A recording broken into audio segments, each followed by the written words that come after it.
Ngikephi la ngikhona?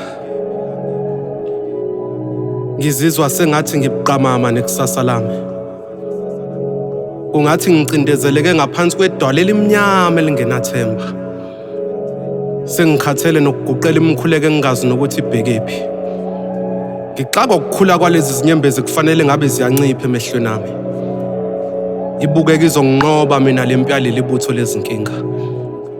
Njalo nginokuhlangana nami ngidukile ngiphinde ngihluleke nokuzikhombisa indlela efanele.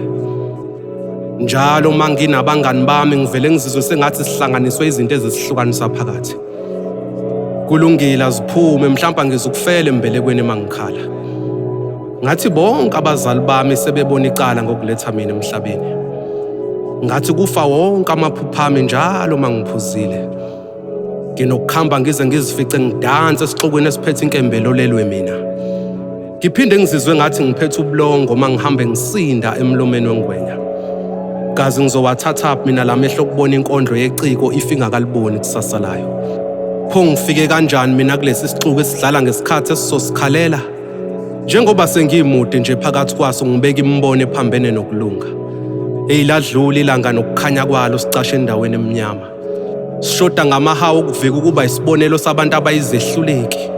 Ingqondo yami uhlupheka kanjani kodwa nenhlakanipho engaka.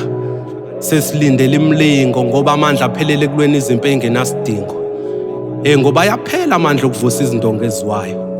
Saphuma emakhaya sithi siyozama impilo kanti kuyashisa phambili kunelangabi lomlilo. Sesingaze siyokhuleka ngaphansi kwetshe lasentunjambili ngoba nginezinkinga ezisidonsela emuva njalo masiya phambili. Ubethwenzani baze basihlebe mabebona imizamo yethu ingasafinyeleli esicongweni. Kanti amanzi asedamini akashi kalula masingakafiki isomiso. Vele mina ngisahlangatshezwa lisalude kabi luhambe ngicabanga ukuthi lifishane. NoThixo uyasibuka nje sakhe ikusasa lethu phezu kwezinyembezi zempumelelo yashona kudala. Nempumelelo iyazibuza nje ukuthi siyifuna kanjani esikhundleni sokuyizilela. Thiwa babalekiswa indlala ababhali bezinkondlo njengoba sebemba igolide ngaphansi kwenhlabathi.